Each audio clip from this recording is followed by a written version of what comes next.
പ്രഭാതത്തിലും പ്രദോഷത്തിലും ഖുർആൻ അങ്ങനെ ഓതണം. ആ ഖുർആൻ നമ്മൾ പഠിക്കണം, നമ്മുടെ മക്കളെ പഠിപ്പിക്കണം. അങ്ങനെ അല്പമൊക്കെ പഠിച്ചതാകുന്ന ഭർത്താവാണ് ഉപദേശിക്കുന്നത്. ഇവിടെ എങ്ങനെ ഉപദേശിക്കണം? നമസ്കാരവും ഇബാദത്തും ഉള്ള ആളല്ലേ നമസ്കരിക്കാൻ വേണ്ടി ഭാര്യ ഉപദേശിച്ചിട്ട് കാര്യമുള്ളൂ.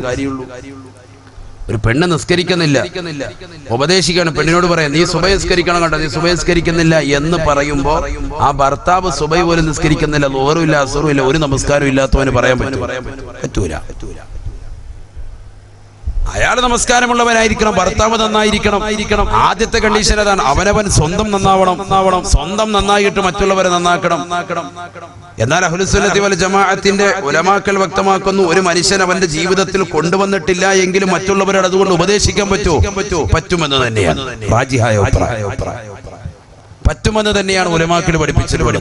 തന്റെ പ്രിയപ്പെട്ട ഭാര്യ അവൻ മാന്യമായ രീതിയിൽ ഉപദേശിക്കണം. ആദ്യമായി എന്റെ പ്രിയപ്പെട്ട സഹോദരങ്ങൾ ഓർമ്മപ്പെടുത്തുന്നു, ഭാര്യമാര് വന്ന് അവരുടെ നൊമ്പരം പറയുമ്പോൾ അടുത്ത് വിളിച്ചിരുത്തിയിട്ട് നല്ലതുപോലെ കേൾക്കണം. അതിനൊരു മനസ്സ് നിനക്കുണ്ടാവണം. പരിപൂർണമായിട്ട് അവരുടെ വിഷമങ്ങൾ എന്താണെന്നുള്ളത് ശരിക്കും ശ്രദ്ധിച്ച് കേൾക്കണം. മുഖത്തോട് മുഖം ചേർന്നിരുന്ന് കസേരയിട്ട് റാഹത്തായ നിലയിലിരുന്ന് അതെന്താണ് വിഷയം പറ. അപ്പൊ അവള് മൊത്തം വിഷയങ്ങൾ ഇങ്ങനെ പറയും. ഈ വിഷയങ്ങൾ പറയുന്നതിനിടയ്ക്ക് നീ ചോറ് വിളമ്പ്, എന്നിട്ട് ചോറെല്ലാം കഴിച്ചിട്ട് ഇത് കൊള്ളാം കേട്ടോ, നല്ല മീൻ, ഇത് എങ്ങനെ ഉണ്ടാക്കി, റാഹത്താണ്, നല്ല കൊള്ളാം, ഇത് എവിടുന്ന്, നല്ല പാങ്ങ്, നല്ല രസമാണ് എന്ന് പറഞ്ഞ് അവളെ ആക്കുന്ന രീതിയിൽ വേറെ എന്തെങ്കിലുമൊക്കെ ചോദിച്ച് ഇത് ശരിക്കും കേൾക്കാതെ നീ ഇരിക്കരുത്. അപ്പൊ അവൾക്ക് ദേഷ്യം പിടിക്കും, ഒന്നും കൂടി ഇത് വിഷയം വല്ലാതെ കലുഷിതമാകും. അതുകൊണ്ട് നീ നല്ല മനസ്സിൽ ഇരിക്കുമ്പോഴത്തേക്ക് ആ വിഷയം ശരിക്കും കേൾക്കുക. എല്ലാം കേട്ടതിന് ശേഷം അവളോട് പറയും ഇൻഷാ അല്ലാഹ് നമുക്ക് പരിഹാരം ഉണ്ടാക്കാം. പറയുന്നത് ഒരു പക്ഷെ നിന്റെ ഉമ്മയെ കുറിച്ചായിരിക്കും, നിന്റെ ഉപ്പായെ കുറിച്ചായിരിക്കും. ഇതാണ് കൂടുതൽ പരാതി ഉണ്ടാകുക. അല്ലെ നിന്റെ പെങ്ങന്മാരെ കുറിച്ചായിരിക്കും. ഇങ്ങനെയുള്ളതാകുന്ന ബുദ്ധിമുട്ടുകളും കാര്യങ്ങളായിരിക്കും പറയുന്നുണ്ടാകുക. എന്നാലും നീ എന്ത് ചെയ്യാ? ചെവി കൊടുത്ത് കേട്ടിരിക്കുക. അങ്ങനെ പരിപൂർണമായി കേട്ടാൽ തന്നെ 98% പെണ്ണിന്റെ മനസ്സിന് റാഹത്താണ്, കുളിരാണ്. കാരണം എന്താ? എന്റെ ഭർത്താവ് ഞാൻ പറയുന്ന വിഷയങ്ങളൊക്കെ കേൾക്കാൻ പറ്റിയവൻ, അൽഹംദുലില്ലാഹ്. എന്നിട്ട് നീ പറയാ ഞാനത് റെഡിയാക്കിക്കോളും കേട്ടോ, ഉമ്മാട് ഞാനത് പറഞ്ഞ് റെഡിയാക്കി തരാം, കുഴപ്പമൊന്നുമില്ല എന്നൊക്കെ പറഞ്ഞ് നീ പതുക്കെ സമാധിക്കും. പിന്നെ അത് കഴിഞ്ഞ് കല്ലി ഇത്രേ ഉള്ളൂ. ഇതിപ്പോ പെണ്ണുങ്ങളപ്പുറത്തുനിന്ന് കേൾക്കുന്നുണ്ട്, അങ്ങനെ വലിയൊന്നും ആക്കണ്ട, ഞങ്ങളത് വിടത്തില്ല എന്നൊക്കെ പറഞ്ഞ അവിടെ ഇരിപ്പുണ്ടോ, അതൊക്കെ എന്നെ റെഡിയാക്കി തരാം ഇൻഷാ അല്ലാഹ്, അല്ലാഹു തൗഫീഖ് തരട്ടെ. അപ്പൊ ആദ്യമായി നിങ്ങൾ എന്താ ചെയ്യേണ്ടത്? ഇത് ശരിക്കും വിഷയം കേൾക്കുക, നല്ലതുപോലെ ശ്രദ്ധിച്ച് കേൾക്കുക. ഇത് കേൾക്കാതിരിക്കുമ്പോഴാണ് പെണ്ണിന് ദേഷ്യം പിടിക്കുന്നത്. സ്വന്തം ഭർത്താവ് ഇതിലൊന്നും താല്പര്യമില്ല, ഓൻ എന്തെങ്കിലും കഴിക്കണം, വല്ല ആഹരിക്കണം, റാഹത്താക്കണം, വെളിയിൽ പോയി കഴിച്ചിട്ട് വന്നതൊന്നും പോരാ, പിന്നെ ഇവിടെ വന്ന് കലം മറിച്ച് മുഴുവൻ കഴിച്ചിട്ട് എവിടെയെങ്കിലും കൂർക്കം ഭരിച്ച അല്ലാ ഒറ്റ ഉറക്കം. അപ്പൊ ഭാര്യയ്ക്ക് മനസ്സിലായി ഇവനെ കൊണ്ട് ഒരു കാര്യമില്ല, ഇവനെ ആള് ഗുണമില്ല. അങ്ങനെ ഇരിക്കുമ്പോഴാണ് അന്യരാകുന്ന ചെറുപ്പക്കാർ വീട്ടിലേക്ക് പല രീതിയിലും വരുന്നത്. ഒന്നില്ലെങ്കിലും വല്ലെന്തെങ്കിലും മേശരിപ്പണിക്ക്, ആശാരിപ്പണിക്ക്, പല കോലത്തിലും ഒക്കെ ആയിട്ട് അവരോട് വരും. ആ ആൾക്കാരുമായിട്ട് പതുക്കെ ഇവള് ചങ്ങാത്തം വെക്കും, അവരോട് കാര്യങ്ങൾ പറയാൻ തുടങ്ങും. ജീവിതം വല്ലാത്ത കോലത്തിലേക്ക്. ഇതാണ് സംഭവിക്കുന്നതിനാകെ ടോട്ടൽ മൊത്തത്തിൽ പറഞ്ഞു തരും. ബുദ്ധിയുള്ളവർക്ക് ചിന്തിക്കാം. അല്ലാഹു തൗഫീഖ് തരട്ടെ. അഥവാ ഭർത്താവാകുന്ന നമ്മളെ സംബന്ധിച്ചിടത്തോളം ഭാര്യയുടെ പ്രശ്നങ്ങൾ പരിപൂർണമായി കേൾക്കാൻ നമ്മൾ തയ്യാറാണ്. നല്ലതുപോലെ കേട്ടുകൊടുക്കണം. അത് കേട്ടെങ്കിൽ മാത്രമേ ഭാര്യയ്ക്ക് നമ്മളോട് സന്തോഷം ഉണ്ടാവുകയുള്ളൂ, താല്പര്യം ഉണ്ടാവുകയുള്ളൂ. കേൾക്കാതെ നമ്മൾ പോകാൻ പാടില്ല. കേട്ടതിന് ശേഷം കാര്യത്തിനൊരു സൊല്യൂഷൻ പറഞ്ഞു കൊടുക്കുക. ഹബീബായ റസൂലുള്ളാഹി സ്വല്ലല്ലാഹു അലൈഹി വസല്ലമ തങ്ങൾ വിശുദ്ധ ഖുർആൻ മുഖേന ഓതി തരുകയാണ്. നിന്റെ പ്രിയപ്പെട്ട ഭാര്യ നീ ഉപദേശിച്ചു നോക്കിയിട്ട് ആ ഭാര്യ മാന്യമായ രീതിയിൽ കടന്നു വന്നില്ല എങ്കിൽ വിശുദ്ധ ഖുർആൻ രണ്ടാമതായി പറയുകയാണ് വഹ്ജുറൂഹുന്ന ഫിൽ മളാജി. ശാരീരിക ബന്ധത്തിൽ നമ്മളെ ഒഴിവാക്കുക. രണ്ടാമത്തെ ഓപ്ഷൻ. ചില കാര്യങ്ങളാണ് പറഞ്ഞു തരുന്നത്. ഈ കാര്യങ്ങൾ ജീവിതത്തിൽ പ്രശ്നങ്ങൾ ഉണ്ടാകുമ്പോൾ മാത്രം പ്രയോഗിക്കേണ്ടതാണ്, അല്ലാതെ വെറുതെ പ്രയോഗിക്കാനുള്ളതല്ല. നിന്റെ ജീവിതത്തിൽ ഭാര്യയുമായി എന്തെങ്കിലും പിണക്കമുണ്ടായെങ്കിൽ ദീനിന്റെ വിഷയം അനുസരിച്ച് മുന്നോട്ട് പോകണം.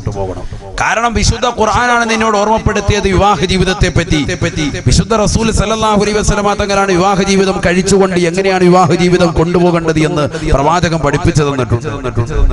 നബി സല്ലല്ലാഹു അലൈഹി വസല്ലമ തങ്ങൾ വ്യക്തമാക്കി, നിന്റെ ഭാര്യ നിന്നോട് പിണക്കം വെച്ചാൽ ആദ്യമായി വർത്തിക്കേണ്ട രീതി അവൾക്ക് നല്ല ഉപദേശം കൊടുക്കലാണ്. ഉപദേശത്തിലൂടെ അവൾ നന്നാകുന്നില്ല. നീ വാത് പറയാൻ തുടങ്ങുമ്പോൾ നീ 10 മിനിറ്റ് പറയുമ്പോൾ അവൾ 25 മിനിറ്റ് ഇങ്ങോട്ട് വാത് പറയും.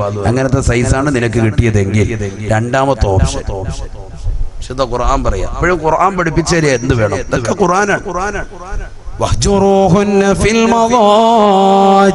നിന്റെ പ്രിയപ്പെട്ട ഭാര്യ നീ ഉപദേശിച്ചു നോക്കിയിട്ട് ഭാര്യ നന്നാവുന്ന ഘട്ടം എത്തിയിട്ടില്ല എങ്കിൽ രണ്ടാമത്തെ ഘട്ടത്തിലേക്ക് നീ കടക്കണേ. അല്ലാഹുവിന്റെ വിശുദ്ധ ഖുർആൻ ഓർമ്മപ്പെടുത്തുകയാണ്,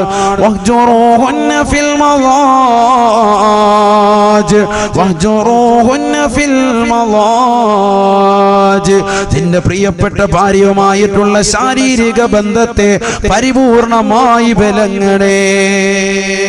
നീ നന്നായിട്ട് ഇൻഷാ അല്ലാഹ് നമ്മൾ തമ്മിൽ ശാരീരിക ബന്ധത്തിൽ ഏർപ്പെടാം. അതുവരെ കണക്ഷൻ വേണം. എവിടെ ഇത് നിസ്കരിക്കുന്നില്ല ഒരു പെണ്ണ് കൃത്യമായി റമദാനിൽ നോമ്പ് പിടിക്കുന്നില്ല, ഇവളിങ്ങനെ അലസത വെക്കുക, ദീനിബോധം കുറഞ്ഞതായിരിക്കും. അവൾ 10ാം ക്ലാസ് വരെ ഒന്നും പഠിച്ചിട്ടില്ല. മദ്രസയിൽ പോയിട്ട് ആകെ 3 അല്ലെങ്കിൽ 4ാം ക്ലാസ് ഒക്കെ ഉള്ളൂ. അത് തന്നെ മറന്നുപോയി. ഭൗതിക കലാലയത്തിലേക്ക് ഒരുപാട് പഠിച്ച് എഞ്ചിനീയറൊക്കെ പഠിച്ചിട്ട് അവസാനം ബ്രോക്കർ പറഞ്ഞ് അഴീക്കോട് ജെട്ടിയിൽ നല്ലൊരു സുന്ദരനായ യുവാവ്, നല്ല സുമുഖനാകുന്ന ഒരു ചെറുപ്പക്കാരനുണ്ട്, നല്ല ദീനി ബോധമുള്ളവരുണ്ടെന്ന് പറഞ്ഞപ്പോൾ അൽഹംദുലില്ലാഹ് അങ്ങനെ വന്നാണ് നിന്നെ വിവാഹം കഴിച്ചത്. നീ എന്ത് ചെയ്യരുത്? കാട്ടുപോത്തിന്റെ സ്വഭാവം എടുക്കരുത്. നീ ദീനി ബോധമുള്ളവരാണ്. അതുകൊണ്ട് നീ എന്ത് ചെയ്യണം? നല്ല ഉപദേശം കൊടുക്കണം. അവൾ നിസ്കരിക്കാതെ ഇരിക്കുന്ന കാണുമ്പോഴത്തേക്ക്, അല്ല നോമ്പ് പിടിക്കാതിരിക്കുന്ന കാണുമ്പോൾ അവിടെ വെച്ചിട്ട് പേടിപ്പിച്ചു കൊടുക്കണം. നിസ്കരിക്കുന്നവർക്കുള്ള കൂലി ആദ്യം പറഞ്ഞു. നിസ്കരിക്കുന്നവർക്കുള്ള കൂലി, നോമ്പ് പിടിക്കുന്നവർക്കുള്ള കൂലി, നോമ്പ് പിടിക്കാതിരുന്നുള്ള ശിക്ഷ, നമസ്കരിക്കാതിരുന്നവർക്കുള്ള ശിക്ഷ, ഇതൊക്കെ പറഞ്ഞവർക്ക് മനസ്സിലാക്കി കൊടുക്കുമ്പോൾ നല്ലൊരു ഭാര്യയാണ് എങ്കിൽ ആ ഓപ്ഷനിൽ തന്നെ നന്നാവുകയാണ്. അല്ലാഹു ഇതിൽ നമ്മുടെ ഭാര്യമാർ ഉൾപ്പെടുത്തുമാറാവട്ടെ. രണ്ടാമത്തേലേക്ക് പോകേണ്ടതില്ല. രണ്ടാമത്തെ ഘട്ടം ഇവിടെ ഒന്നും ചീത്ത വിളിക്കാൻ പറഞ്ഞിട്ടില്ല. ഇവിടെ എങ്ങും പരിശുദ്ധമാക്കപ്പെട്ട ഖുർആൻ ആ പാവപ്പെട്ട പെണ്ണിന്റെ കുടുംബാദികളെയോ അവളെയോ ചീത്ത വിളിക്കാൻ വേണ്ടി അല്ലാഹുവോ അവന്റെ റസൂല് പഠിപ്പിച്ചിട്ടില്ല. ശ്രദ്ധിക്കുക നിങ്ങൾ, ഇതൊക്കെ ഖുർആനാണ്. നല്ലതുപോലെ ശ്രദ്ധിക്കും. നിന്റെ പ്രിയപ്പെട്ട ഭാര്യയുമായിട്ടുള്ള ശാരീരിക ബന്ധത്തിൽ നിന്ന് നീ വിലങ്ങി നിൽക്കണേ. ശാരീരിക ബന്ധത്തിൽ നിന്ന് വിലങ്ങി നിൽക്കണേ. ഖുർആനിന്റെ അധ്യാപനം നല്ലതുപോലെ ശ്രദ്ധിക്കും. എന്നല്ല ഖുർആൻ പറഞ്ഞത്. ഇവിടെ ഉസ്താദുമാരിപ്പുണ്ട്, ആലിമീങ്ങൾ ഇരിപ്പുണ്ട്, അവർക്കറിയാം. അങ്ങനെ പറഞ്ഞാൽ അതിന്റെ അർത്ഥം എന്താണ്? കിടപ്പറയിൽ നിന്ന് ഒഴിവാക്കുക എന്നാവുക. അങ്ങനെ ഖുർആൻ പറഞ്ഞില്ല. ഖുർആൻ എന്ന് പറഞ്ഞു? വഹ്ജുറൂഹുന്ന ഫിൽ മളാജി. ശാരീരിക ബന്ധത്തിൽ നിന്ന് ഒഴിവാക്കുക, കിടപ്പറയിൽ നിന്ന് ഒഴിവാക്കണ്ട. 99% എന്നല്ല 100% ആളുകൾക്കും തെറ്റുപറ്റിയത് മുസ്ലിം സമുദായത്തിലാകട്ടെ അല്ലാതാകട്ടെ പ്രശ്നമുണ്ടായത് ഇവിടെയാണ്. ചെറിയൊരു പ്രശ്നമുണ്ടാകുമ്പോൾ സ്വന്തം ഭാര്യയെ അവളുടെ വീട്ടിലേക്ക് കൊണ്ടുപോയി ആക്കുക പാടില്ല. ആര് പഠിപ്പിച്ചു? ആരാണിതിന് ഉത്തരവാദികൾ? ഉലമാക്കളാണോ? പണ്ഡിതന്മാരാണോ? ആരാണിത് പഠിപ്പിച്ചിട്ടുള്ളത്? വിവാഹ ജീവിതം നിന്നോട് കഴിക്കാൻ വേണ്ടിയും അത് സുന്നത്തായും പഠിപ്പിച്ചിട്ടുള്ള പരിശുദ്ധമാക്കപ്പെട്ട റസൂലുള്ളാഹി സ്വല്ലല്ലാഹു അലൈഹി വസല്ലമ തങ്ങളോ അവിടുത്തെ ശേഷം വരുന്നതാകുന്ന ആലിമീങ്ങളോ ഇത് പഠിപ്പിച്ചിട്ടുണ്ടോ? സഹാബത്തെ കിറാം പഠിപ്പിച്ചിട്ടുണ്ടോ? ആരാണ് പഠിപ്പിച്ചിട്ടുള്ളത്? ചിന്തിച്ചു നോക്ക്. ഹബീബായ റസൂലുള്ളാഹി സ്വല്ലല്ലാഹു അലൈഹി വസല്ലമ തങ്ങളുടെ ജീവിതം മനസ്സിലേക്ക് കടന്നു വരട്ടെ. ഹബീബായ റസൂലുള്ളാഹി സ്വല്ലല്ലാഹു അലൈഹി വസല്ലമ തങ്ങൾ ഈ ലോകത്ത് നിന്ന് വിട പറയുമ്പോ അല്ലാഹുവിന്റെ റസൂലിന് വയസ്സ് 63. എന്റെ ശബ്ദം ശ്രവിക്കുന്ന അഴീക്കോട് ജെട്ടിയിലുള്ള പ്രിയപ്പെട്ട ചെറുപ്പക്കാർ, എന്റെ പ്രിയപ്പെട്ട ഉമ്മമാരെ മനസ്സിലിരുത്തി ചിന്തിക്കണേ. ഹബീബായ റസൂലുള്ളാഹി സ്വല്ലല്ലാഹു അലൈഹി വസല്ലമ തങ്ങൾ അവസാന തിരുരാത്രങ്ങൾ തള്ളി നീക്കിയത് തന്റെ പ്രിയപ്പെട്ടതാകുന്ന ഭാര്യയായ ആയിഷ സിദ്ദീഖ റളിയല്ലാഹു അൻഹയോടൊപ്പമാണ്. മറ്റുള്ള ഉമ്മഹാത്തുൽ മുഅ്മിനീങ്ങളോട് ഭാര്യമാരെ വിളിച്ചുകൊണ്ട് റസൂലുള്ളാഹി ചോദിക്കുകയാണ്, അവസാനത്തെ എന്റെ പ്രിയപ്പെട്ട ഭാര്യയാകുന്ന ആയിഷയോടൊപ്പം കഴിയാൻ ഞാൻ നിയ്യത്ത് വെക്കുന്നു. നിങ്ങൾക്കതിൽ വിരോധമുണ്ടോ? നിങ്ങൾക്കതിൽ ബുദ്ധിമുട്ടുണ്ടോ? ഭാര്യമാരോട് തുല്യ നീതി. മറ്റുള്ളവരുടെ അനുവാദം വാങ്ങാൻ അവർ പറഞ്ഞു, അങ്ങക്ക് ആർക്കൊരു കുഴപ്പമില്ല, ആയിഷയോടൊപ്പം ജീവിച്ചു. ഹബീബായ റസൂലുള്ളാഹി സ്വല്ലല്ലാഹു അലൈഹി വസല്ലമ തങ്ങൾ ആയിഷ സിദ്ദീഖ റളിയല്ലാഹു അൻഹയോടൊപ്പം ജീവിതം നയിക്കുകയാണ്. അവസാന സമയമായി അസ്രായിൽ അലൈഹിസ്സലാം കടന്നു വന്നു. ബഹുമാനപ്പെട്ട റസൂലുള്ളാഹി സ്വല്ലല്ലാഹു അലൈഹി വസല്ലമ തങ്ങളുടെ ശരീരത്തിൽ നിന്ന് ആത്മാവിനെ വേർപെടുത്തുകയാണ്. ഈ ലോകത്തിന്റെ ദീപമണയുകയാണ്, ഈ ലോകത്തിന്റെ വിളക്കണഞ്ഞു പോവുകയാണ്, ഈ ലോകത്തിന്റെ സിറാജ് അണഞ്ഞുകയാണ്, ഈ ലോകത്തിന്റെ മുനീർ എന്നേക്കുമായി ഇല്ലാതാവുകയാണ്. ഹബീബായ റസൂലുള്ളാഹി സ്വല്ലല്ലാഹു അലൈഹി വസല്ലമ തങ്ങളുടെ ആത്മാവിനെ വേർപെടുത്തുകയാണ്. അല്ലാഹ് ഹബീബായ റസൂലുള്ളാഹി സ്വല്ലല്ലാഹു അലൈഹി വസല്ലമ തങ്ങൾ ആ സമയത്തല്ലേ ആയിഷ ബീവിയോട് പറഞ്ഞത്, യാ ആയിഷ ഇന്ന ലിൽ മൗതി ലസകറാ. ആയിഷ ആയിഷ മരണത്തിന് വല്ലാത്ത വേദനയുണ്ട്. ആയിഷ മരണത്തിന് വല്ലാത്ത വേദനയുണ്ട്. ആയിഷ ഹബീബായ റസൂലുള്ളാഹി സ്വല്ലല്ലാഹു അലൈഹി വസല്ലമ തങ്ങൾ തന്റെ പ്രിയപ്പെട്ട ഭാര്യയാകുന്ന ആയിഷയോട് ഇത് പറയുകയും, തൊട്ടടുത്തിരിക്കുന്ന തോൽപാത്രത്തിലേക്ക് നിന്റെ കൈയൊന്നിട്ടിട്ട് ആ തണുത്ത ജലം കൊണ്ട് എന്റെ മുഖമൊന്ന് തടകി തരൂ ആയിഷ എന്ന് ഹബീബായ റസൂലുള്ളാഹി. ആയിഷ സിദ്ദീഖ റളിയല്ലാഹു അൻഹാ ഹബീബായ റസൂലുള്ളാഹി സ്വല്ലല്ലാഹു അലൈഹി വസല്ലമ തങ്ങൾ പറഞ്ഞതുപോലെ കാര്യങ്ങളെല്ലാം ചെയ്തു കൊടുത്തുകൊണ്ട് ഹബീബായ നബി തങ്ങളെ മടിയിൽ പിടിച്ചു കിടത്തുകയാണ്. ഹബീബായ നബി തങ്ങൾ ഈ ലോകത്ത് നിന്ന് വിട പറയുമ്പോ 63 വയസ്സ്. അല്ലാഹുവിന്റെ റസൂൽ വഫാത്താകുന്നത് എവിടെ വെച്ചാണ്? മദീന പള്ളിയുടെ മെഹ്റാബിൽ വെച്ചല്ല, മദീന പള്ളിയുടെ മിമ്പറിൽ വെച്ചല്ല.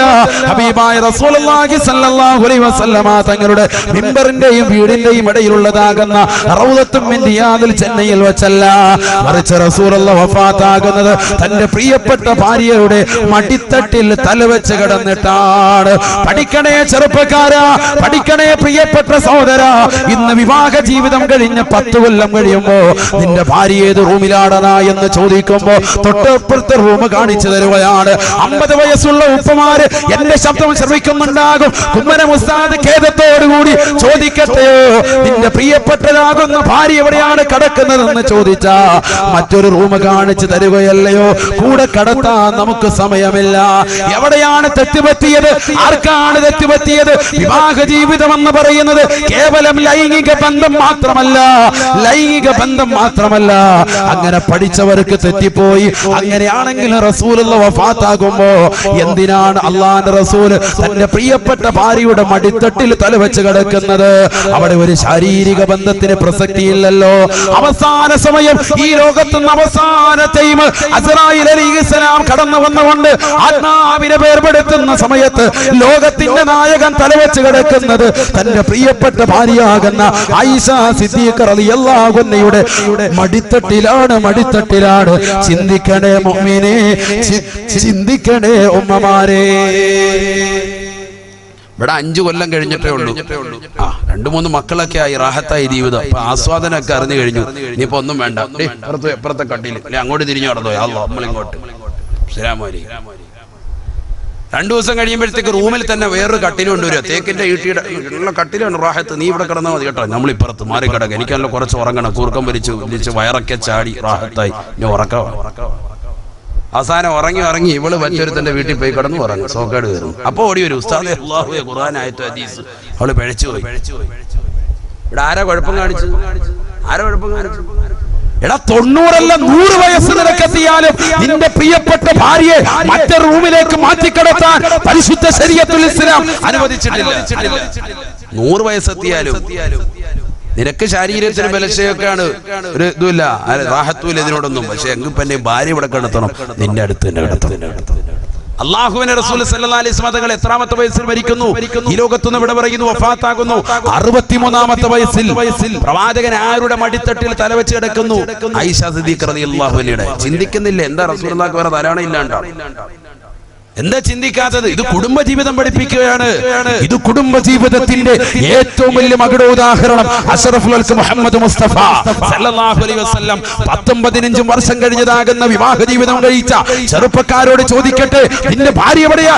അവൾ ചൂണ്ടിക്കാണിക്കും, അവൻ ചൂണ്ടിക്കാണിക്കും മറ്റൊരു റൂമില്. ആരാണ് ഇതിന് ഉത്തരവാദി? അവസാനം എന്റെ ഭാര്യ മറ്റൊരുത്തന്റെ കൂടെ ഒളിച്ചോടിപ്പോയി. ഇതര സമുദായത്തിലെ ചെറുപ്പക്കാരോടൊപ്പം എന്റെ ഭാര്യ ഒളിച്ചോടിപ്പോയി എന്ന് ആലിമീങ്ങളോട് വന്ന് പറഞ്ഞിട്ട് എന്ത് കാര്യം? ആരാണ് ഇവിടെ കുറ്റക്കാർ? ആരാണ് ഇവിടെ കുറ്റക്കാർ? അള്ളാഹു നമ്മളെ കാത്തിരക്ഷിക്കട്ടെ.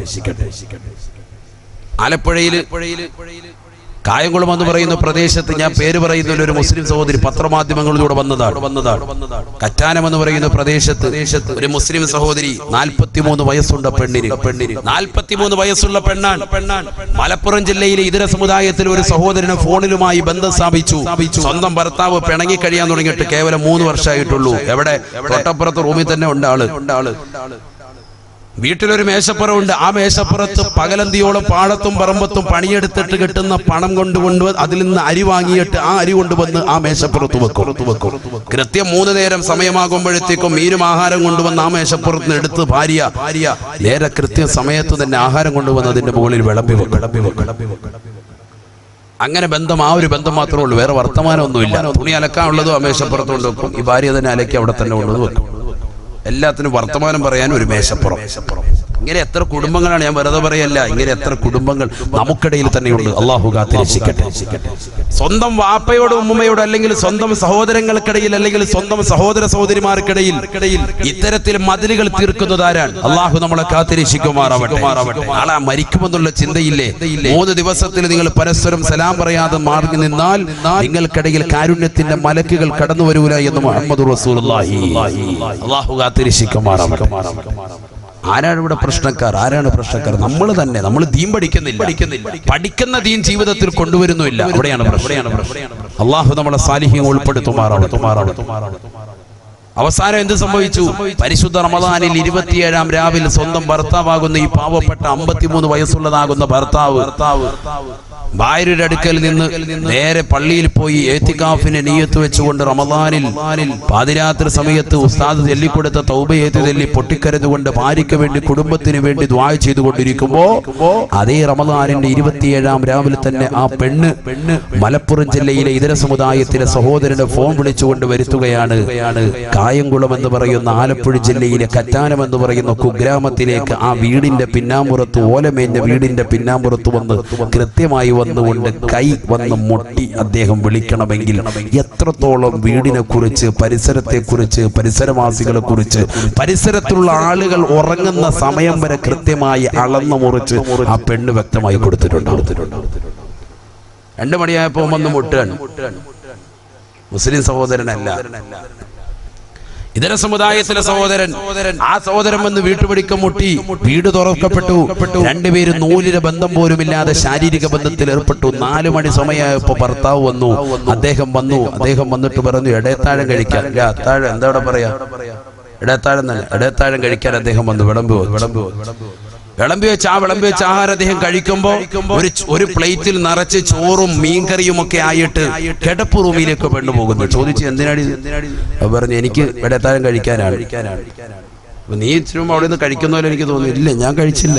ഇവിടെ കൊണ്ടുവന്നു നേരെ കിടപ്പ് റൂമിൽ. ആർക്കാണ് കൊണ്ടുവരുന്നത്? താനുമായി ഇതുവരെ ശയ്യം വിളിച്ച് ക്ഷീണിച്ച് ബലഹീനനായി കിടക്കുന്നതാകുന്ന ആ സഹോദരന് കൊടുക്കാൻ വേണ്ടി കൊണ്ടുവന്നിരിക്കുകയാണ്. തൊട്ടപ്പുറത്ത് ഒന്ന് കയറി തലയിട്ട് നോക്കി അയാൾക്ക് കാണാം. അയാൾ ഇപ്പുറത്തേക്ക് അങ്ങോട്ട് പോകുന്നില്ല. കാരണം അതാണ് ബന്ധം അവർ തമ്മിലുള്ള കാര്യങ്ങളൊന്നും അങ്ങനെ ചോദിക്കുന്നില്ല. പക്ഷെ പതിവില്ലാതെ ഇങ്ങനെ കൊണ്ടുപോകുന്ന കണ്ടപ്പോൾ അദ്ദേഹം ചോദിച്ചതാണ്. ബെഡ്റൂമിലേക്ക് ആഹാരം കൊണ്ടുപോകുന്ന കണ്ടപ്പോൾ അവസാനം ഇദ്ദേഹം പതുക്കെ പോയി. സലാമോൻ 2 പേർക്കിടയിലില്ല. അദ്ദേഹം യാത്രയായി നേരെ പള്ളിയിൽ പോയി. ഭയങ്കര നമസ്കാര വിഭാഗത്തോൺ. അതാണ് ഞാൻ ഈ പറയുന്നത്. വലിയ ഇബാദത്തുള്ള ആളാണ്. 5 വഖത്ത് നിസ്കരിക്കും. റമളാനിലൊക്കെ നോമ്പും പിടിക്കും. എത്തിക്കാഫിന് നിയ്യത്ത് വെച്ച് പള്ളിയിൽ ഒരുപാട് കൂടും. എല്ലാ നേരവും 5 നേരവും പല്ല് തേക്കും, ദിക്ർ ചൊല്ലും, ഖുർആൻ ഓതും ഒക്കെ ചെയ്യും. പക്ഷേ കുടുംബജീവിതം കറക്റ്റ് അല്ല. അങ്ങനത്തെ എത്ര ആളുകൾ. അല്ലാഹു കാത്തിരക്ഷിക്കട്ടെ. സ്വന്തം ഭാര്യയോടുള്ള പെരുമാറ്റം നല്ല രീതിയിലല്ല, അവരോടുള്ള സമീപനം നല്ല രീതിയിലല്ല. ആ ഭാര്യ വീണ്ടും അവരുമായി ശയ്യവലംബിച്ചു. 2 പേരും തമ്മിൽ വീണ്ടും ശാരീരിക ബന്ധത്തിൽ ഏർപ്പെട്ടു. സുബഹി ബാങ്ക് വിളിക്കുമ്പോ ഈ സഹോദരൻ 2 പേരും നൂലിലെ ബന്ധമില്ലാതെ ശാരീരിക ബന്ധത്തിൽ ഏർപ്പെട്ടിട്ട് നല്ല രീതിയിൽ സുഖനിദ്രയിലേക്ക് പെണ്ണുപോയപ്പോ ഉറക്കത്തിന്റെ മരുന്ന് അല്പം കൂടി കലക്കി കൊടുത്തവൻ പെണ്ണിന്റെ മുഖത്തേക്ക് തലയിണയിട്ടിട്ട് ശ്വാസം മുട്ടിച്ച് കൊന്നുകളഞ്ഞു.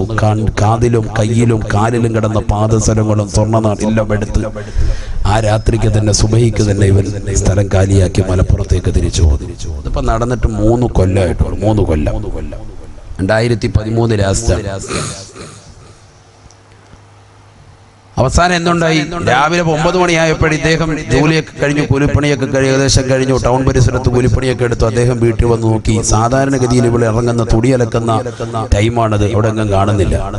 അല്പനേരം കഴിഞ്ഞ് ഉച്ചയായിട്ടും ദർശിക്കാത്ത ഉറക്കമായിരിക്കും എന്ന് കരുതി. എന്നാലും അദ്ദേഹം ഒന്ന് നോക്കിയപ്പോഴത്തേക്കും, അകത്തോട്ട് നേറി നോക്കുമ്പോഴത്തേക്കും തുണി ഒന്നും ശരീരത്തിലില്ലാതെ, ഒരു വസ്ത്രം പോലും ഇല്ലാതെ ശ്വാസം മുട്ടിച്ച് കൊന്ന അവസ്ഥയിൽ കണ്ടിരിക്കുകയാണ്. നിലവിളിച്ചു, എല്ലാവരും വന്നു, പോലീസ് എത്തി. ആദ്യം പോലീസ് അറസ്റ്റ് ചെയ്തുകൊണ്ട് മൂപ്പരെയാണ് അറസ്റ്റ് ചെയ്തുകൊണ്ടത്. കാരണം ഈ ഭാര്യയുമായിട്ട് 3 വർഷത്തോളമായി ശാരീരിക ബന്ധമില്ല, മാനസികമായി അടുപ്പമില്ല എന്ന അയൽവാസികൾ തന്നെ പറഞ്ഞതിന്റെ അടിസ്ഥാനത്തിൽ ഇദ്ദേഹമാണ് കൊന്നത് എന്ന നിഗമനത്തിൽ പോലീസ് എത്തി. അവസാനം അദ്ദേഹം പറഞ്ഞു 10-30 ഇടിയൊക്കെ കൊണ്ട് കൊടുത്തു. 10 ദിവസത്തോളം പാവപ്പെട്ടവൻ ജയിലിൽ കിടന്നു. അവസാനം അദ്ദേഹം പറഞ്ഞു ഞാനല്ല എന്ന് വെളിപ്പെടുത്തിയപ്പോൾ പോലീസ് വന്ന് അന്വേഷണം നടത്തിയ സമയത്ത് മൊബൈൽ ഫോൺ ഒരെണ്ണം കിട്ടുകയാണ്. പോയ സമയത്ത് ഈ ചങ്ങായി ഒരു മൊബൈലുമായിട്ട് പോയത്. പക്ഷെ ഇത്തരത്തിലുള്ള പെണ്ണുങ്ങൾക്ക് 4-5 മൊബൈൽ ഉണ്ടാവും, 10-30 സിമ്മോ ഉണ്ടാവും. ആ സമയത്ത് ഒറ്റ മൊബൈൽ ഇറങ്ങിയിട്ടുള്ളൂ. ഇപ്പം ഒരു മൊബൈലിനകത്ത് ഒരു സിം ഇടാം. ഇപ്പം അതല്ലല്ലോ, ഒരു മൊബൈലിനകത്ത് 2-3 സിമ്മൊക്കെ ഇടാം. അങ്ങനത്തെ സിസ്റ്റമായി. അപ്പൊ 2 മൊബൈൽ ഫോൺ ആയിരുന്നു. അതിൽ ഒരു മൊബൈൽ ഫോൺ ആ ചങ്ങായി ഉണ്ട്, ഇതിലായിരിക്കും എന്നെ വിളിക്കാന്ന് കരുതിയിട്ട്. പക്ഷെ എന്തായി, മറ്റേ 2ാമത്തെ മൊബൈൽ ഫോണും വേറെ സിമ്മും. അതിൽ നിന്ന് ഇവനൊരു കോള് പോയിട്ടുണ്ട്. അതിൽ നിന്ന് പിടിച്ചു, ആളെ കൊണ്ടുവന്നു. ഇപ്പോഴും ആ കേസ് ഇപ്പോഴും നിലവിൽ നടക്കുക. അവനൊന്നും പറ്റിയിട്ടില്ല. ഞാൻ പറഞ്ഞു വന്നത് ചുരുക്കത്തിൽ ഇത്തരത്തിലുള്ളതാകുന്ന വിഷയങ്ങളൊക്കെ ഉണ്ടായതിന്റെ തുടക്കം എന്താണ്?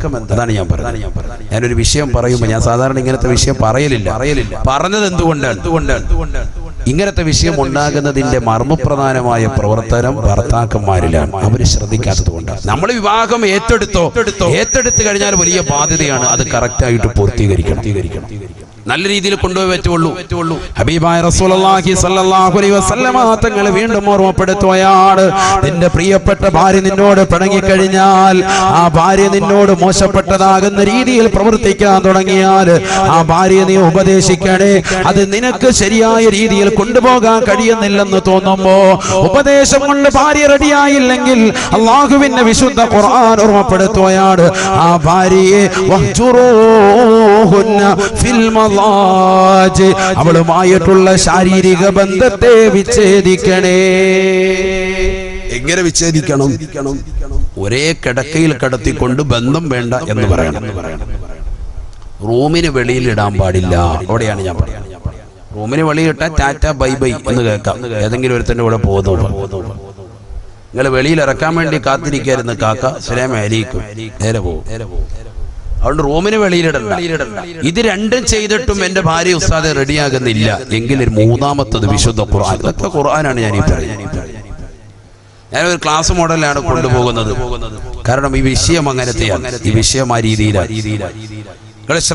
നല്ലതുപോലെ ശ്രദ്ധിക്കുക. കുറച്ച് കാര്യങ്ങൾ നമുക്ക് മനസ്സിലാക്കണം. ഒരു സദസ്സിൽ വന്നാൽ നമ്മൾ കുറച്ച് അറിവ് നമുക്ക് കിട്ടണം. അതാണ് ഏറ്റവും വലുത്. അല്ലാഹു തൗഫീഖ് തരട്ടെ. ഹബീബായ റസൂലുള്ളാഹി സ്വല്ലല്ലാഹു അലൈഹി വസല്ലമ തങ്ങൾ വിശുദ്ധ ഖുർആൻ ഓതിക്കൊണ്ട് 3ാമതായി ഓർമ്മപ്പെടുത്തുകയാണ്, വളിരിബൂഹുന്ന ഫഇന്ന തഅനകും ഫലാ തബൂ അലൈഹിന്ന സബീലാ ഇന്നല്ലാഹ കാന അലൈക്കും റഖീബാ. പരിശുദ്ധമായ ഖുർആനിലൂടെ അല്ലാഹു സുബ്ഹാനഹു വ തആല വ്യക്തമാക്കുകയാണ്, നിന്റെ പ്രിയപ്പെട്ട ഭാര്യ നിന്നോട് പിണങ്ങിക്കഴിഞ്ഞാൽ ആദ്യമായി ഭാര്യ ഉപദേശിക്കണേ. ഭാര്യ ഉപദേശം കൊണ്ട് നന്നായില്ലെങ്കിൽ 2ാമതായി ഖുർആൻ പറയുന്നത്, ആ പാവപ്പെട്ട പെണ്ണിനോട് നീ അവളെ കിടപ്പറയിൽ നിന്ന് ഒഴിവാക്കണേ. അഥവാ ശാരീരിക ബന്ധത്തിൽ നിന്ന് അവളുമായി നീ വിലങ്ങി നിൽക്കണേ.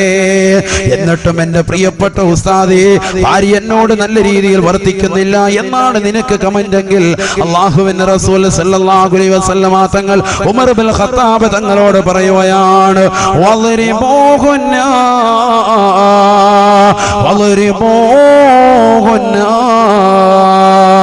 നിന്റെ പ്രിയപ്പെട്ട ഭാര്യയെ മുറിവ് പറ്റാത്ത നിലയിൽ നിനക്കടിക്കാം. മുറിവ് പറ്റാത്ത നിലയിൽ അടിക്കാം. ഇതൊക്കെ ശ്രദ്ധിക്കണം. ഇതൊക്കെ ഖുർആനാണ്.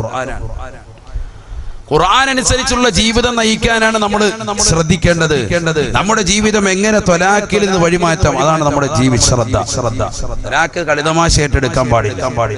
ഹബീബായ റസൂലുള്ളാഹി സ്വല്ലല്ലാഹു അലൈഹി വസല്ലമ തങ്ങൾ ഓർമ്മപ്പെടുത്തുകയാണ്, വഹ്ജുറൂഹുന്ന ഫിൽ മവാജ് വളരിബൂഹുന്ന.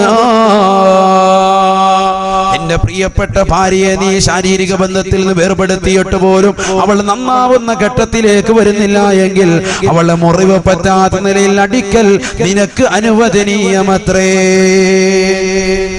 മുറിവ് പറ്റാൻ പാടില്ല. എത്രത്തോളം ഉലമാക്കൾ പറഞ്ഞു, ടവല് ചുരുട്ടിയിട്ട്, കയ്യിലുള്ള ടവല് മിന്തിയിൽ ഇങ്ങനെ ചുരുട്ടിയിട്ട് ആ ടവല് കൊണ്ടടിക്കും, ഒട്ടും വേദന ഉണ്ടാവൂല എന്ന് പറഞ്ഞാൽ അത്രത്തോളം മുറിവ് പറ്റാത്ത നിലയിലായിരിക്കണം. ഉസ്താദ്, ഞങ്ങൾ കർണക്കുറ്റിക്കൊക്കെ അടിച്ച്, ഞങ്ങൾ കിട്ടുന്ന സാധനം വെച്ച് അടിച്ച്, ചട്ടകം വെച്ച് ഞങ്ങൾ പൊള്ളിച്ച്, അതൊക്കെ നിങ്ങൾ കുറ്റക്കാർ. അല്ലാഹു ആത്തിരക്ഷിക്കട്ടെ. ആരാ ഇത് പറഞ്ഞത്? ആരെങ്കിലും പറഞ്ഞായിരുന്നു ഇതൊക്കെ ചെയ്യണോ? നിന്നെ വീട്ടിലേക്ക് കൊണ്ടുവന്ന് നിന്റെ പ്രിയപ്പെട്ട ഭാര്യയെ തല്ലി അടിച്ച് ചതച്ച് കൊല്ലാനുള്ളതാ? അങ്ങനെയാണോ മനസ്സിലാക്കിയിരിക്കുന്നത്? നീ മേലെ ഉപ്പനെ വാത് വിളിക്കരുത് ഈ ഭാഗത്തുനിന്ന്. അല്ലാഹ് നമ്മളെ പുരുഷന്മാരെ ഇടങ്ങേറാക്കാം. നിങ്ങൾ പേടിക്കണ്ട, ഞാൻ പെണ്ണുങ്ങൾക്കുള്ള ഡോസും കൊടുക്കാം.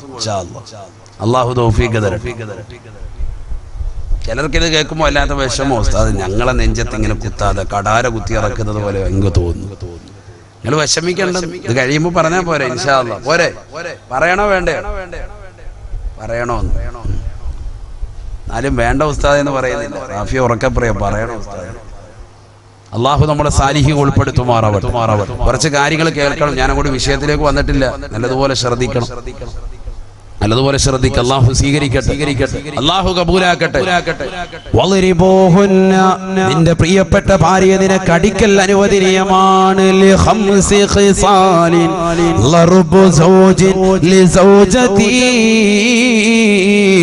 യജൂസു ഹകാഹാ ഫീ കിതാബിദ് ദഖീറതി. ഒരു ഭർത്താവിന് അവന്റെ ഭാര്യയെ അടിക്കൽ അനുവദനീയമാകുന്നത് 5 കാര്യങ്ങളുടെ മേലാണ്. 5 കാര്യം ഉണ്ടെങ്കിൽ അടിക്കാൻ പാടില്ല, അല്ലെങ്കിൽ അടിക്കാൻ പാടില്ല. ഇതൊക്കെ ഉലമാക്കൾ രേഖപ്പെടുത്തിയ വസ്തുതകളാണ്. ഭാര്യയുടെ സ്വഭാവം വളരെ ദുഷിച്ചതാവുക, ഒന്ന്. രണ്ടാമത്തത് സൽസ്വഭാവിയാകാതിരിക്കുക, അഥവാ നാവ് കൊണ്ട് എപ്പോഴും മോശത്തരം പറയുന്നവളാകുക, 2. മൂന്നാമത്തത് നമസ്കാരം കൃത്യവട്ടമല്ല, നമസ്കാരമേ ഇല്ല അവരുടെ ജീവിതത്തിൽ, നമസ്കരിക്കുന്നില്ല ഒരു പെണ്ണ് എങ്കിൽ മൂന്നാമത്തത്. നാലാമത്തത് തർക്കുൽ ജിമാഅ്, അവനുമായിട്ടുള്ള ശാരീരിക ബന്ധം വിച്ഛേദിക്കുക. അശുദ്ധിയൊന്നുമില്ല, ശുദ്ധിയുടെ കാലയളവ് തന്നെയാണ്. എന്നാലും പറയാം, എനിക്ക് ആ ചെറിയ തലവേദന, എനിക്ക് സുഖമില്ല, നാളെ ആകട്ടെ മറ്റന്നാളാകട്ടെ, സൗഫ പിന്നെന്നൊക്കെ പറഞ്ഞ് മാറി നിൽക്കുക. അങ്ങനത്തെ പെണ്ണിന് നീ അടിവരെ കൊടുക്കാം വിശുദ്ധ ഇസ്ലാം. എങ്ങനെ അടിക്കണം? മുറിവ് പറ്റാത്ത നിലയിൽ വേണം. ഇതൊക്കെ ഉലമാക്കൾ രേഖപ്പെടുത്തിയത്. 5-മത്തത് ഒരു പെണ്ണ് അവളുടെ സ്വന്തം ശരീരത്തിൻ്റെതാകുന്ന സീനത്ത്, സ്വന്തം ശരീരത്തിന്റെ സൗന്ദര്യം ഒരു പെണ്ണ് ഉപേക്ഷിച്ചാൽ ആ പെണ്ണിനെ അടിക്കൽ ഭർത്താവിന് അനുവദനീയമാണ്. എന്തല്ല? നിർബന്ധമല്ല, അനുവദനീയമാണ്. വളരെ ശ്രദ്ധിക്കണം ഞാൻ പറയുന്ന വിഷയം. അതാ ഞാൻ പറഞ്ഞത്, മസാല പറയുന്നത് പോലെ വേണം ഈ വിഷയം സംസാരിക്കാൻ. നല്ലതുപോലെ നിങ്ങൾ ശ്രദ്ധിക്കണം. അള്ളാഹു തൗഫീഖ് തരട്ടെ. നാളെ നിങ്ങൾ പറയരുത് ഉസ്താദ് നിർബന്ധമാക്കി, അടി നിർബന്ധം എന്നാ പറഞ്ഞത്, അതുകൊണ്ട് എന്നാ ഇരിക്കട്ടെ, ഇതുവരെ നിന്നെ അടിച്ചിട്ടില്ല, എന്നാ കവാല നോക്കി ഒരറ്റ കയറി ഒക്കാട് കയറി. അടിക്കാൻ പാടില്ല, മുഖത്തടി ഒട്ടും പാടില്ല. ലത്തുമ്മ മുഖത്തടി ആരെയും ചെയ്യാൻ പാടില്ല. ഒരു വാപ്പ മക്കളോട് അടിക്കാൻ പാടില്ല, മക്കള് മാതാപിതാക്കളെയും പാടില്ല, മറ്റുള്ള കൂട്ടുകാരോടും പാടില്ല, ഭാര്യ ഭർത്താവിനോട് തിരിച്ചും അങ്ങോട്ടും ഇങ്ങോട്ടും ഒരാളും മുഖത്തടി പാടില്ല. ഒക്കെ ശ്രദ്ധിക്കണം. പല മർമ്മങ്ങളുമുണ്ട് മുഖഭാഗങ്ങളിൽ, ശരീരത്തിന്റെ പല ഭാഗത്തും മർമ്മങ്ങളുണ്ട്. ആർക്കറിയാം മർമ്മം? ഒരു മനുഷ്യനും അറിയില്ല. അടിക്കുന്ന അടിയിൽ എന്തെങ്കിലും ഒരു ബുദ്ധിമുട്ടുണ്ടായി പോയാൽ മരണത്തിലാണ്. അള്ളാഹു നമ്മളെ കാത്തിരക്ഷിക്കട്ടെ. മൂസാ നബി അലൈഹി സ്വലാത്തു വസ്സലാം കൊടുത്തില്ല ഒരടി, ഒരുത്തുണ്ട്, അവൻ അപ്പോഴേ മരണപ്പെട്ടു പോയില്ലേ? മർമ്മത്തിന്റെ ആയിപ്പോയി. ഇല്ലേ ചരിത്രത്തിലില്ലേ? ചരിത്രത്തിലില്ലേ? ഉണ്ട്, ചരിത്രം പഠിക്കണം. അല്ലാഹു നമുക്ക് തൗഫീഖ് തരട്ടെ. ചരിത്രങ്ങൾ പഠിക്കാൻ അല്ലാഹു തൗഫീഖ് തരട്ടെ. ഹബീബായ റസൂലുള്ളാഹി സ്വല്ലല്ലാഹു അലൈഹി വസല്ലമ തങ്ങൾ വിശുദ്ധ ഖുർആൻ ഓതിക്കൊണ്ട് ഓർമ്മപ്പെടുത്തുകയാണ്, ഫഇന്ന തുഇനകും ഫലാ തബ്ഗൂ അലൈഹിന്ന സബീലാ ഇന്നല്ലാഹ കാന അലൈക്കും റഖീബാ. അല്ലയോ പ്രിയപ്പെട്ട ഭർത്താക്കന്മാരെ, അല്ലയോ പ്രിയപ്പെട്ട യുവാക്കളെ, നിങ്ങളുടെ പ്രിയപ്പെട്ട ഭാര്യമാർ നിങ്ങളോട് പിണക്കം വെച്ച് കഴിഞ്ഞാൽ, നിങ്ങൾ പറയുന്ന ദീനിയായ വിഷയങ്ങൾ അനുസരണ വർത്തിക്കാതെ വന്നു കഴിഞ്ഞാൽ, ആ പാവപ്പെട്ട പെണ്ണിനോട് വർത്തിക്കേണ്ട രീതി ആദ്യമായി സതുപദേശമാണ്. ഉപദേശത്തിലൂടെ ഭാര്യ നന്നാവുന്നില്ലെങ്കിൽ അവളെ ശാരീരിക ബന്ധത്തിൽ നിന്ന് അവളുമായി നീ മാറ്റി നിർത്തണേ. ശാരീരിക ബന്ധത്തിൽ നിന്ന് വിലങ്ങി നിന്നിട്ടും ആ പെണ്ണ് നന്നാവുന്ന വഴുതിയിലേക്ക് വരുന്നില്ല എങ്കിൽ അള്ളാഹുവിന്റെ വിശുദ്ധ ഖുർആൻ പറയുകയാണ്, മുറിവ് പറ്റാത്ത നിലയിൽ അടിക്കൽ നിനക്ക് അനുവദനീയമാണ്. നിന്റെ പ്രിയപ്പെട്ട ഭാര്യ മാത്രം നിനക്ക് അടിക്കൽ അനുവദനീയമാണ്. അങ്ങനെ ഭാര്യ നീ അടിക്കലിലൂടെ അവൾ നന്നായി കഴിഞ്ഞാലോ, ഉപദേശത്തിലൂടെയോ ശാരീരിക ബന്ധം ഏർപ്പെടുത്തലിലൂടെയോ, മുറിവ് പറ്റാത്ത നിലയിലുള്ള അടിക്കലിലൂടെയോ ഭാര്യ നിന്നോട് അനുസരണ വർത്തിച്ചാൽ,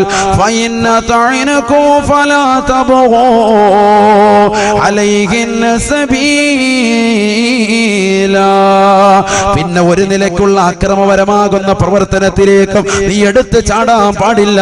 നിന്റെ പ്രിയപ്പെട്ട ഭാര്യയോട് പിന്നെ നീ ഒരിക്കലും തന്നെ മോശത്തരം ചെയ്യാൻ പാടില്ല. അവളെ ചീത്ത വിളിക്കാൻ പാടില്ല, അവളെ തെറി വിളിക്കാൻ പാടില്ല, അവളുടെ കുടുംബക്കാരെ കുറിച്ച് മോശത്തരം പറയാൻ പാടില്ല. എന്തേ കാരണമെന്നറിയുമോ? എന്റെ ശബ്ദം ശ്രവിക്കുന്ന ചെറുപ്പക്കാര് മനസ്സിലാക്കണേ, നിന്റെ പ്രിയപ്പെട്ടതാകുന്ന വാപ്പയുണ്ടല്ലോ, ഏത് വാപ്പയാണ്? നിന്റെ സ്വന്തം വാപ്പയല്ല. നിന്റെ ഭാര്യയുടെ ഉപ്പ നിനക്ക് ഉപ്പയാണ്, നിന്റെ ഭാര്യയുടെ ഉമ്മ നിനക്ക് ഉമ്മയാണ്. അല്ലയോ പ്രിയപ്പെട്ട പെങ്ങളെ, നിന്റെ പ്രിയപ്പെട്ട ഭർത്താവിന്റെ ഉപ്പ നിനക്ക് ഉപ്പയാണ്, ഭർത്താവിന്റെ ഉമ്മ നിനക്ക് ഉമ്മയാണ്. വിവാഹ ജീവിതത്തിലൂടെ നിനക്ക് ഉമ്മയും ഉപ്പയുമായിട്ടാണ് അള്ളാഹുവിന്റെ ഖുർആൻ പരിചയപ്പെടുത്തുന്നത്. അതുകൊണ്ട് തന്നെ ആ ഉമ്മയും ഉപ്പയും നമ്മൾ വിശ്വസിക്കണേ, അവരെ നമ്മൾ ശ്രദ്ധിക്കണേ, അവരെ നമ്മൾ പരിഗണിക്കണേ. ഹബീബായ റസൂലുള്ളാഹി സ്വല്ലല്ലാഹു അലൈഹി വസല്ലമ തങ്ങൾ വ്യക്തമായ രീതിയിൽ പഠിപ്പിച്ചു തരുകയാണ്. ഒരു വാപ്പ അഥവാ പെണ്ണിന്റെ ഉപ്പ തന്റെ പ്രിയപ്പെട്ട മകളെ വിവാഹം കഴിക്കുന്നതിന് വേണ്ടി ആളുടെ കൈക്ക് പിടിച്ചുകൊണ്ട് കൊടുക്കുന്നതാകുന്ന ഉപദേശം എന്താണ്?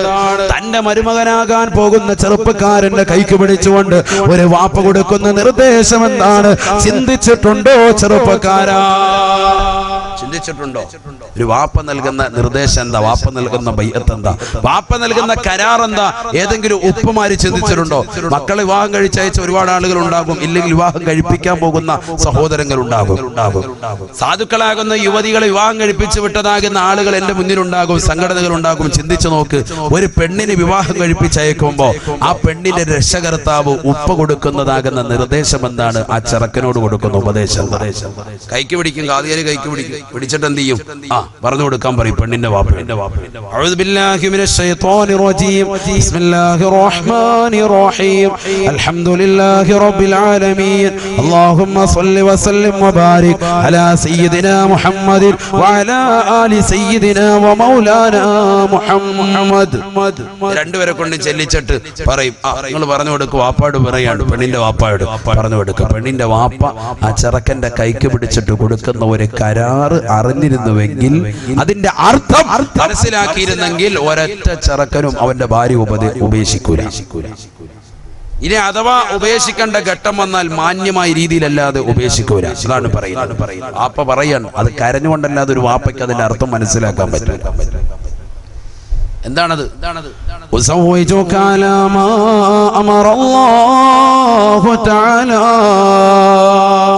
به من إمساك بمعروف أو تسريح بإحسان.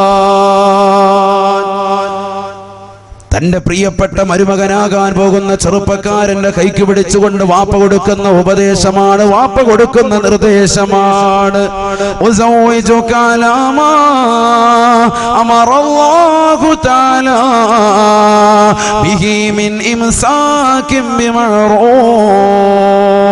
അല്ലയോ പ്രിയപ്പെട്ട സഹോദര, നിന്നിലേക്ക് എന്റെ പ്രിയപ്പെട്ട മകളെ നിനക്ക് ഞാൻ വിവാഹം ചെയ്തു തരുന്നത്, എന്റെ പ്രിയപ്പെട്ട പൊന്നുമോളാകുന്ന ഇന്ന മകളെ നിനക്ക് ഞാൻ വിവാഹം ചെയ്തു തരുന്നത്, എന്റെ മകളാകുന്ന ഫാത്തിമയെ, എന്റെ മകളാകുന്ന ഖദീജയെ, എന്റെ മകളാകുന്ന ആയിഷയെ നിനക്ക് ഞാൻ വിവാഹം ചെയ്തു തരുന്നത് അലാമാ അമറല്ലാഹു തആല, അല്ലാഹു സുബ്ഹാനഹു വ തആല വിശുദ്ധ ഖുർആനിൽ കൽപ്പിച്ചതിന് പ്രകാരമാണ്.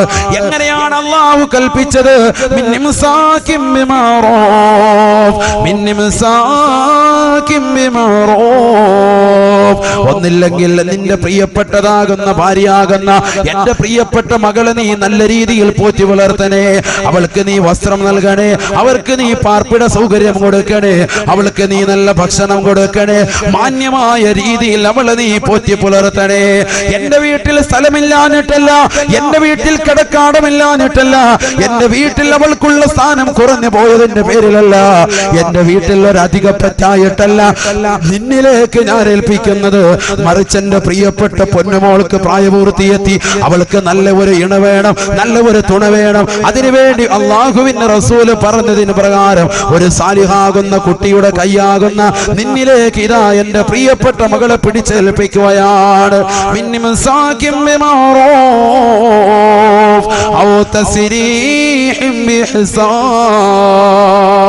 എന്റെ പ്രിയപ്പെട്ട മകളെ നിന്റെ കൂടെ നിർത്തുമ്പോ നീ മാന്യമായ രീതിയിൽ പോറ്റി വളർത്തണേ. എന്റെ പ്രിയപ്പെട്ട നീ മടുത്തു കഴിയുമ്പോ എന്റെ പൊന്നുമോളുമായിട്ടുള്ള ശാരീരിക ബന്ധത്തിൽ ഏർപ്പെട്ടുകൊണ്ട് നീ മടുത്തു കഴിയുമ്പോ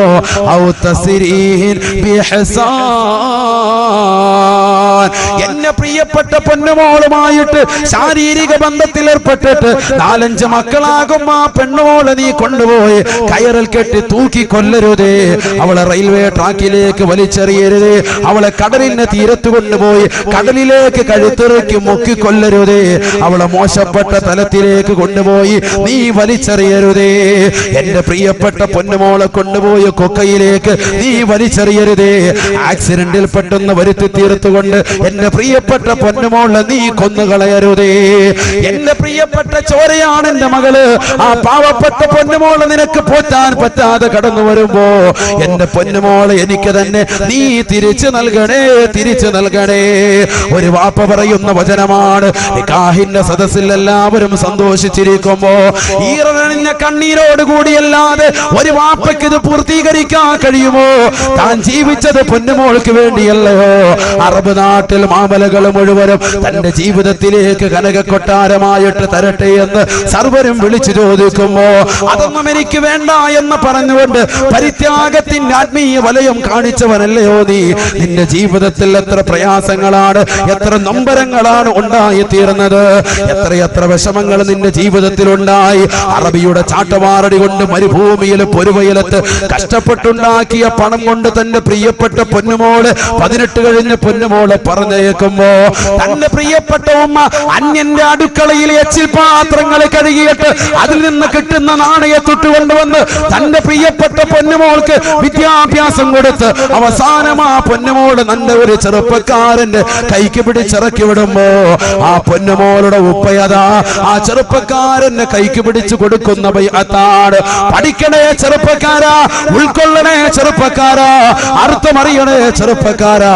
വാപ്പ നിന്റെ കൈക്ക് പിടിച്ചുകൊണ്ട് പറയുകയാണ്, പെണ്ണിന്റെ ഉപ്പ നിന്റെ കൈക്ക് പിടിച്ചുകൊണ്ട് പറയുന്ന വചനമാണ്